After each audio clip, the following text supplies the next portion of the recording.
आणि आता पोलीस अधीक्षक महेश्वर रेड्डी आपल्यासोबत दूरध्वनीवरून आहेत। रेड्डी साहेब, आता आपण स्पॉटवर पोहोचलेला आहात, सध्याची काय स्थिती आपल्याला समोर दिसते तिकडे?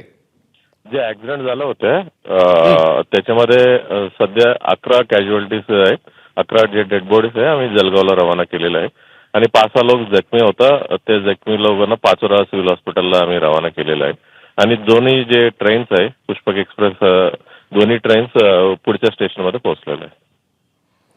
पण आता रेस्क्यू ऑपरेशन कंप्लीट झालंय, म्हणजे तिकडे आता अजून कोणी व्यक्ती जखमी किंवा ट्रॅकच्या आजूबाजूला नाहीये? आता नाही, रेस्क्यू ऑपरेशन पूर्ण झालंय आपलं? पूर्ण झालेलं आहे।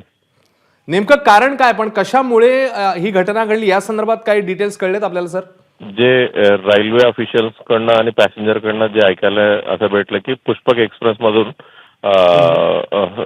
जे जनरल कंपार्टमेंट काय धुवा आल्या होत्या त्याच्यामुळे लोकांनी चेन खिचलं होतं आणि ट्रेन एकदा स्लो झाल्यानंतर लोक बाहेर निघालं आणि अचानकपणे समोरून कर्नाटक एक्सप्रेस आलं आणि ते आल्यामुळे ते ऍक्सिडेंट झालेला आहे आणि त्याच्यामध्ये जे घटनामध्ये ही सर्व डेथ आणि इंज्युर्ड झालेले आहे।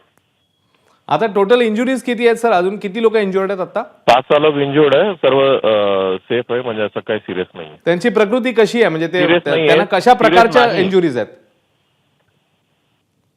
रेड्डी सर, कशा प्रकारच्या इंजुरीज आहेत त्यांना? हाताला, पायाला? मायनर इंजुरीज आहे, नथिंग सिरियस। आणि आता पूर्ण रेस्क्यू ऑपरेशन पूर्ण करून आपली टीम पूर्ण रवाना झाली का आणखी तिकडे ऑपरेशन सुरू आहे अजून? नाही, पूर्ण रवाना झालेला आहे।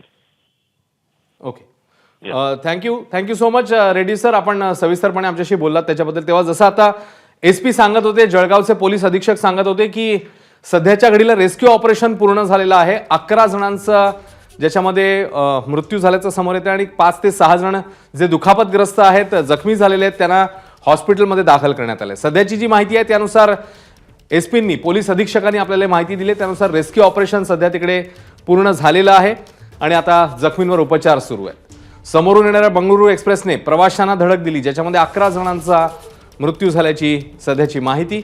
जळगावमधली ही रेल्वे दुर्घटना, ट्रॅकवर या प्रकारची ही घटना समोर आली, ज्याच्यानंतर मंत्री गिरीश महाजन त्यासोबतच SP पोलीस अधीक्षक यांनी तिकडे घटनास्थळी तातडीने धाव घेतली, परिस्थितीचा आढावा घेतला आणि सध्याची जी माहिती पोलीस अधीक्षकांनी दिली त्यानुसार रेस्क्यू ऑपरेशन हे पूर्ण झालेलं आहे। ABP माझा, उघडा डोळे बघा नीट।